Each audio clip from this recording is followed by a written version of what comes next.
Instagram. Yeah, yeah. Yeah, bro. Like they do Market Mondays every Monday, and I'm looking. I'm like, bro, that's just Zoom. Like That's that's all it easy. We gotta is. do that. That's all it is. It lets you realize, like, oh, the access is not just there, but the opportunity to really be part of it is as well. Yeah. Amen. Oh my gosh. Amen.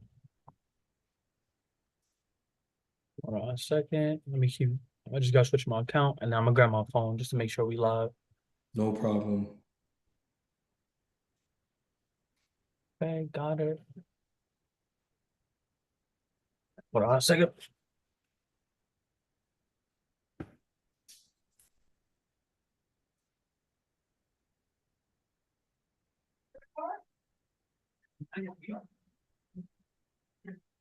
Gary hours.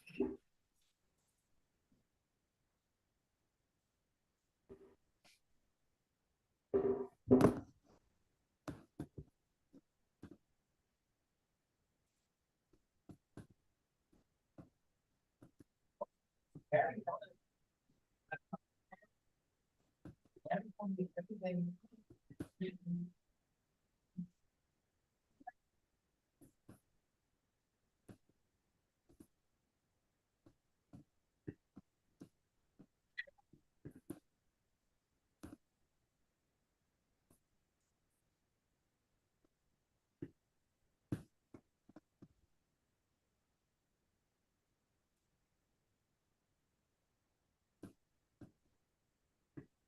This whole I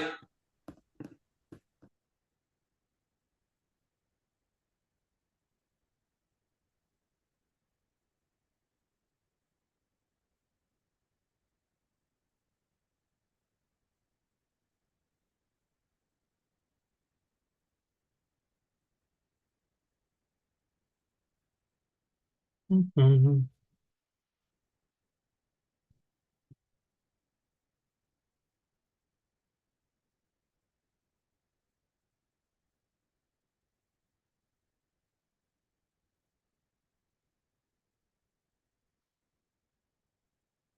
All right, we're gonna be good to go. I see we're live. That's good.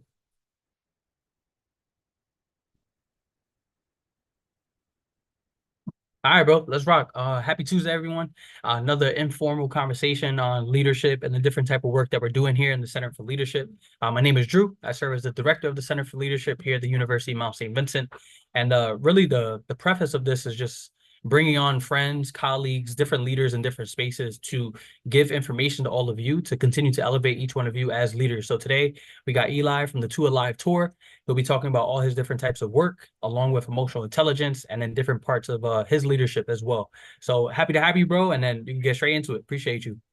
Absolutely, Drew. Thank you so much for having me here today. I'm really excited to be able to not just connect with you guys virtually, but be able to share a couple gems that I learned along the way in my professional career, a little bit in my personal life, but all of it came together in order for me to be the asset that I am today.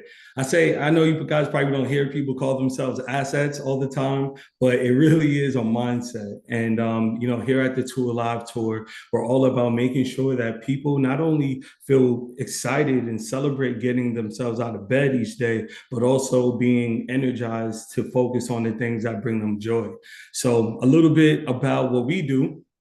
Well, first, my name is Eli Shot of Adrenaline Johnson. I'm the executive director of the Two Alive Tour. The Two Alive Tour pretty much offers unique approaches to positive self imaging, anti bullying, and career awareness for young people. Now, we do this through the use of social and emotional learning competencies to inform our programming and our community development efforts. So, we focus on different forms of creative expression, skill building, and once again, career focused programming to create those viable pathways into high value careers.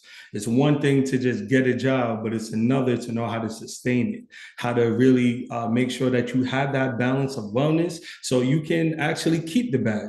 A lot of us just talk about getting the bag, but can you keep it? Can you get another one? Can you make it bigger? Can you create a bank? Do you have a vault? What does that turn into? What does that knowledge turn into? So a few of the offerings that we have at the Tour Live Tour is the tour itself, which is a pep rally style show that's really geared around anti-bullying, confidence, and creating pathways into career paths that you're interested in.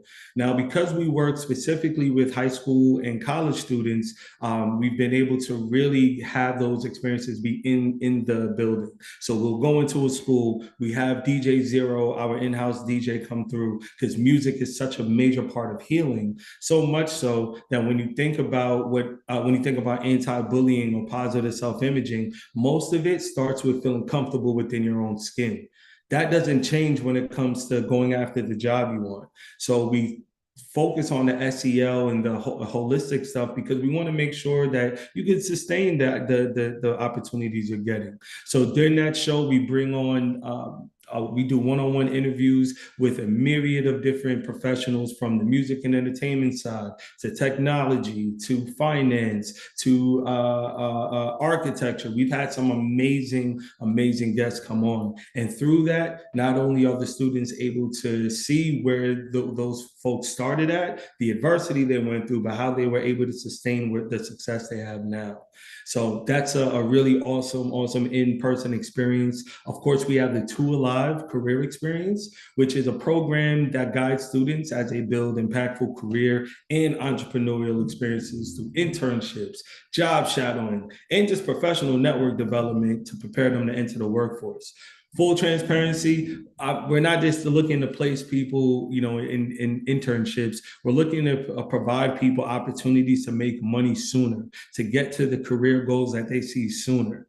I'm a walking, breathing, living example of initiative and what it means to self-start yourself. In college, I did about 4 internships before I had to graduate, or before I graduated, and it really gave me the leverage I needed to be where I am today, but also as an undergrad and as a student looking to get an edge over some of my peers when it came to landing that job.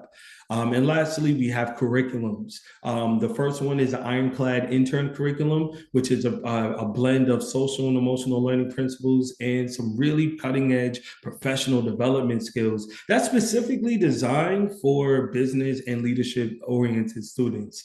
And then we have the Tour Live style curriculum, which is more active learning methods that promotes holistic understanding for self-imaging and anti-bullying strategies. So our goal as a whole at the Tour Live Tour is to be able to make a more well-rounded individual through a guided career experience and holistic methods that really help you feel that really boosts your wellness skills.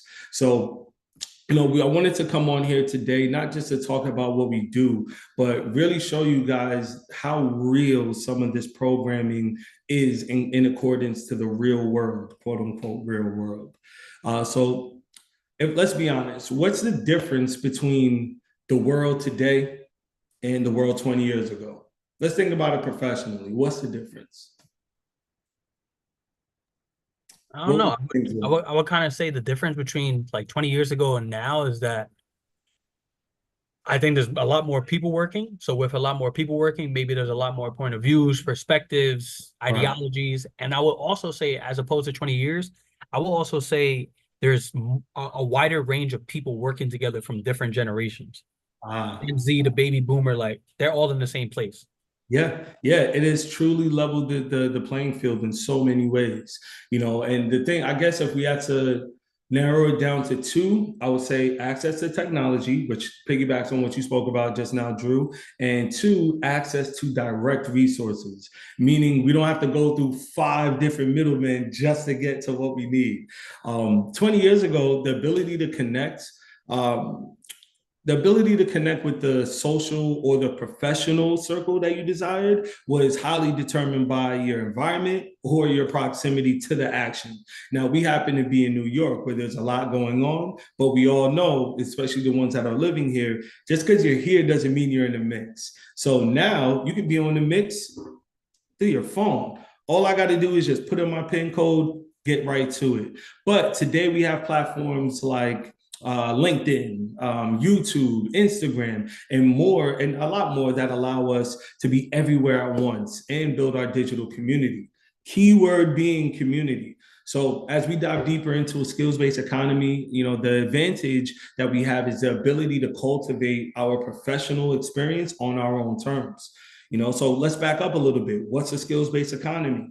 For those who don't know, it is a system that prioritizes individual skills, such as your ability to acquire new skills and to be able to adapt over the traditional credentials and job titles from back in the day. So in other words, an employer may not ask you, hey, what college did you go to? Or how many years experience in marketing do you have? Oh, it's not 10? Sorry, next. That's not how it works. It's a complete shift in how businesses and people think about professional value.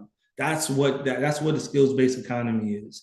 And really cultivating your own experience ties into surrounding yourself, once again, community, with like-minded peers and entities that can provide you that real life experience or real-time experience to usher you into that industry. So these days, we have employers, different employers looking for people who can, simply put, get the job done, just do the work skill-wise. Now, that means the field is a lot more wide open for you to get creative and more specifically intentional about the skills that you're developing within yourself, because the ability to land that dream job or even create that dream job is way more attainable than it ever has been. So, these last 20 years, they fly by.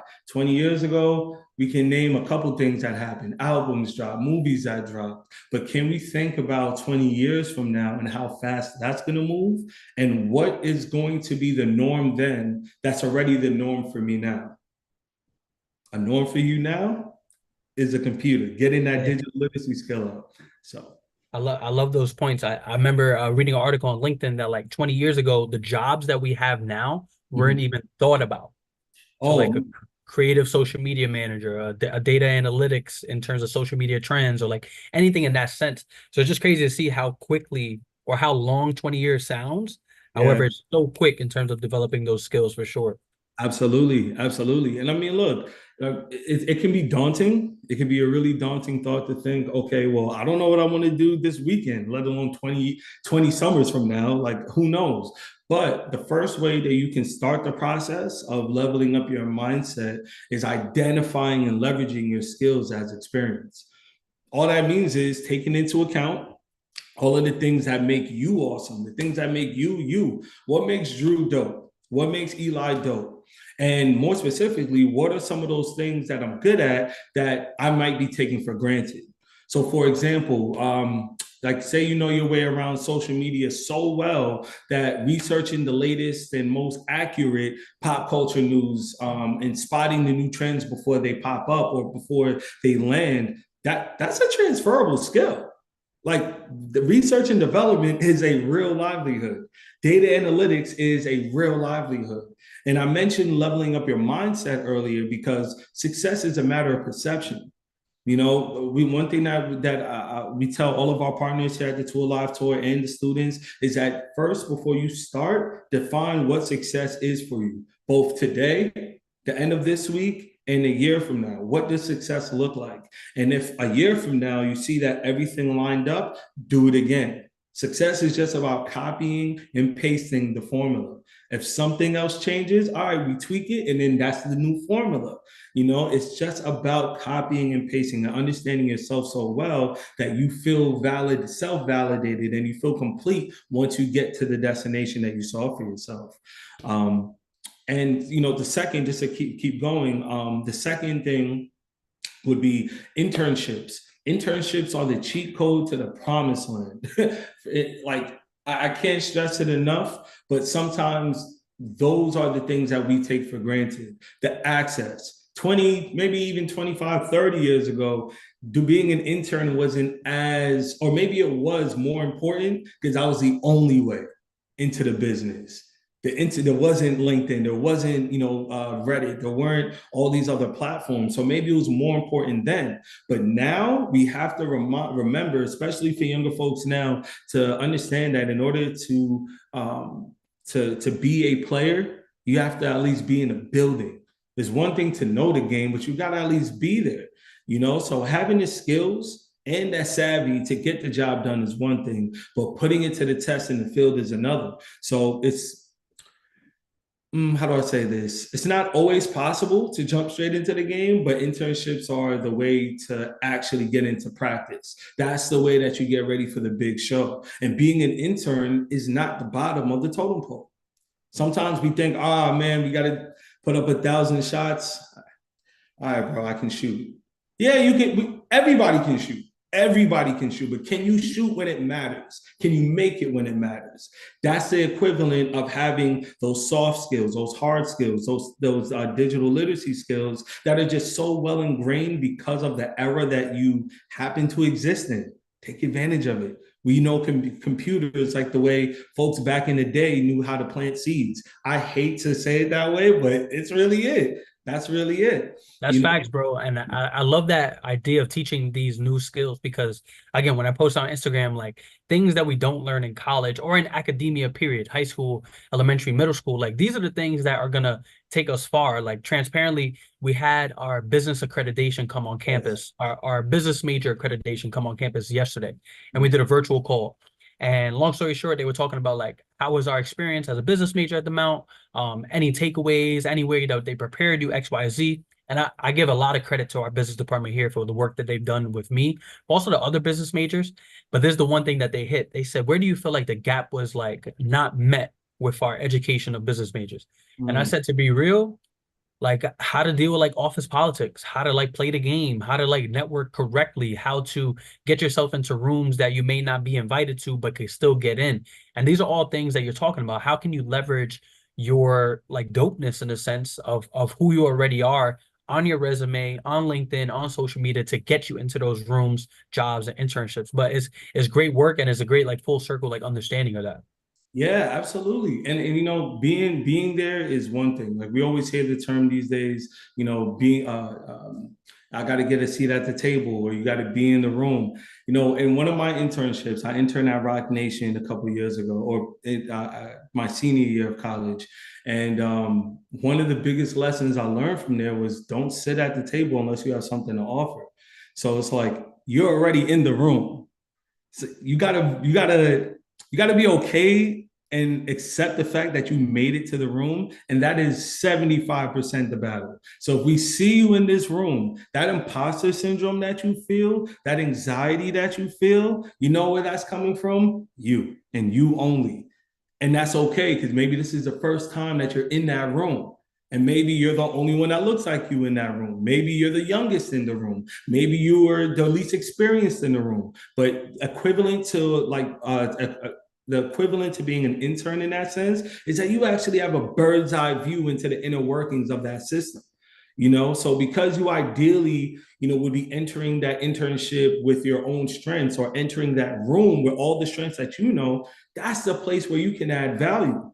That's where you become poetry in motion. That's when you're not even thinking about what you're saying or doing anymore. It's just like, oh, okay, this is what that was. Oh, so I can exist here. I love that. Hov I has a love line that. where he says you got to learn, know how to move in a room full of vultures. Like it's scary to see a vulture, but then when they see they can't peck at you and they can't just swarm around you, now they have to exist with you. That's how you go from intern to executive. That's just how you go from you to your higher version of yourself in an instance. So Yeah, that's a blessing for sure. And I always encourage our students, as you know, like I teach the class on Tuesdays, and yeah, literally I create a circle in the classroom for that exact reason. I want them to know it won't just be me leading this conversation or the guest lecture. All yeah, of you have to say and where this conversation is going to go. Of course, I have points that I want to include and things like that. However, this is an hour based on all of you. All of you now have a seat at the table. Make the most of your opportunity connected with these people. And it's crazy to see that. Unfortunately, like I have some freshmen in the class, bro, they're like blown away. They're like, Like, and I'm like, you don't even have to raise your hand. Just speak, just go. Because when I look at the class, I'm so grateful because, bro, it's really freshmen, sophomores, juniors, seniors. And when I look at that, I'm like, that's college. Like, that's the Yeah. epitome of what college should be.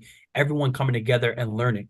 When I think about that point, everyone coming together and learning, how has it been for you doing the Two Alive tour, like going to different schools, going to different high schools, and creating an environment where it may not just be the seniors, but it may be freshmen, sophomores, juniors, seniors. What does that look like for you? And what do you hope that each student takes away when you interact with them in the Two Alive tour?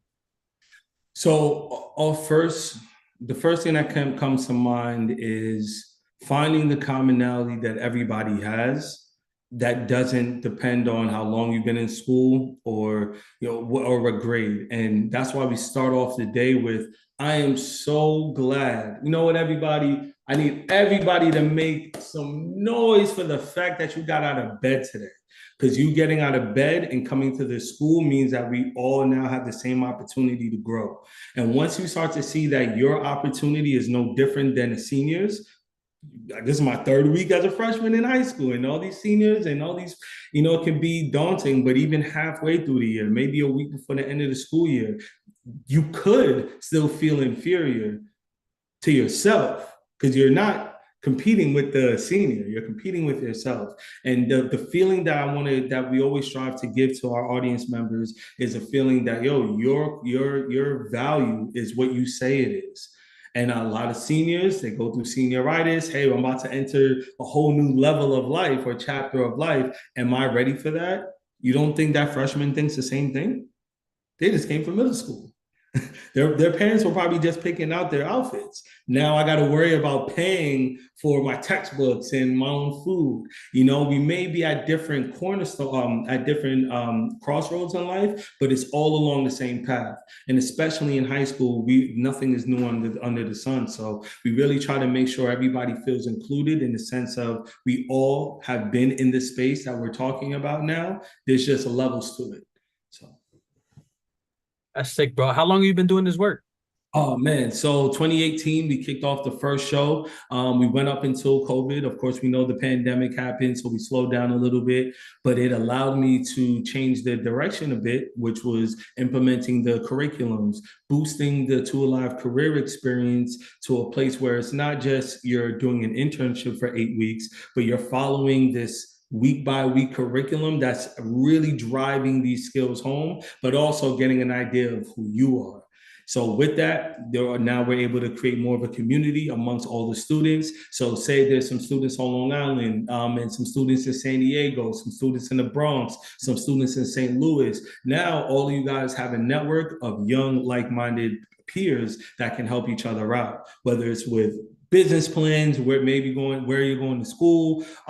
Maybe you don't want to go to school and you need help with some entrepreneurial stuff. And that kid in St. Louis is a genius with digital marketing. Now you're going to grow together. So these last few years, specifically since 2021, there's been a lot of innovation, but a lot of implementation as well. So this year we're looking to kick off a few more cohorts and bring in a few more career specific programs within music and technology. That's big time, bro. That's the Lord's work, honestly, for of what you're doing. You mentioned a little bit about SEL and social emotional learning. If you can go into depth in that, and just for the framework of the people who are watching this, college students 18 to 22, I literally just learned about this last fall. I went to a conference with my colleagues at the CUNY building down in Midtown, and this woman from the Bronx, she did a session on SEL, and I was blown away. I was like, oh wait, we're doing this. We're just not like we're not aware that we're doing it. So SEL, what it is, why it's important, and why our young people should know those skills going into careers. Absolutely. Well, look, I'll start by saying when it comes to social and emotional learning, there's 5 principles that make up the mindset. That's responsible decision making, social awareness, relationship skills, self-awareness, and lastly, self-management. Now, these 5 principles we've woven into our mission at the Tour Alive Tour, but on a more general basis, all 5 of those principles allow you to be a more equitable and well-rounded individual. So when we talk about implementing it in school and it becoming more of a mainstream idea, it's because we understand that we can't just continue to be at odds. We can't have a level of understanding to the point where we can't even speak to each other or coexist in workspaces. We live in a capitalistic society in America. So we have to be able to work together. So if we're talking about workforce, I believe that's a major reason why in reigniting this economy, being able to redefine what equity means, social and emotional learning is the holistic part to that diversity, equity, and inclusion. All of the things that show we are supposed to and can work in unison. So when we think about SEL, a quick example would be, for example, in the Tour Alive Tour, we have a notion called squad goals. And squad goals, these are keys that are pretty essential in creating a solid tribe of supporters and just people who can help see you through to your goals and vice versa. So in order to be squad, it requires you being selfless. So selflessness, quality, understanding, adaptable, and dependable. These are, accepting and dependable. These are the things that allow you to be not just a good friend, but a great coworker. It allows you to be a great coworker, but also a great human being, which is the most important. And I think as we see so many more cultures, more backgrounds, more creeds with these skills now, because remember, you can't keep certain groups out or you can't discriminate based on where someone went to school anymore. This is just a reaction to that unfortunate part of the American education system. But now, hey, we're working with somebody from Bali, we're working with somebody from Watts in Cali, and we're working with somebody from Queens. How do we make it work? This is where it comes back to, hey, what is the common denominator amongst everybody?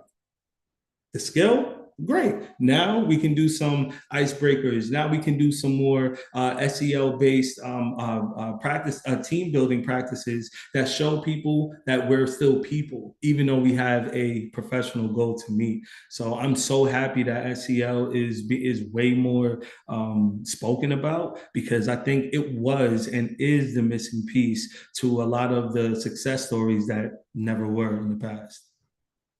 Yeah, that's big time, bro. And when I think about that, I just think about like our young people. Yes, they'll get the education through high school, middle school, college, higher education, masters. However, those soft skills that you were mentioning is super important once they get to those spaces and places where they can actually be their authentic self while still playing the political game and the business game, etc. For all of my young people who are watching this on YouTube, on the rewind or the rewatch rather, Eli, how can I get in contact with you, learn more about your tour, learn more about the work you're doing, and overall just stay connected? Absolutely, absolutely. So the Tour Alive Tour is all over social media. You can find us on Instagram, TikTok, Facebook at the Tour Alive Tour. That's TheTooliveTour. And our website is thetouralivetour.org. If you're interested in joining our internship program, which is the Tour Alive Career Experience, you can fill out your registration form on our website. If you are an entrepreneur, if you are a business owner or a company that's interested in providing an internship opportunity, you can also fill out our internship partner form on our website. Please, guys, stay tuned with us. We have the Tour Alive on Live coming back real soon, which is where we hop on live with a lot of the professionals that we would bring on the tour, and we really get to a chance to talk to them, have that real-time Q&A. And Drew, we got to get you on there, bro. We got to get you on the Tour Live. On live. Yeah, I appreciate that, bro. Yeah, whatever I could do to help you, help me, help you, help these people, let's do it. Let's rock. I appreciate the time today, getting on the live and of course making it happen. And again, to our young people watching, feel free. Any of my connections or your connections, make the most of each and every opportunity. Again, to Eli's point, we all had the same opportunity to get out of bed today. So now that we're in this space, in this place, taking in this information, we got to do the work and make the most of it. So Eli, thank you again, bro. I appreciate you. Appreciate you. CMSV, appreciate y'all time. Drew, you already know what it is, man. Thank you so much.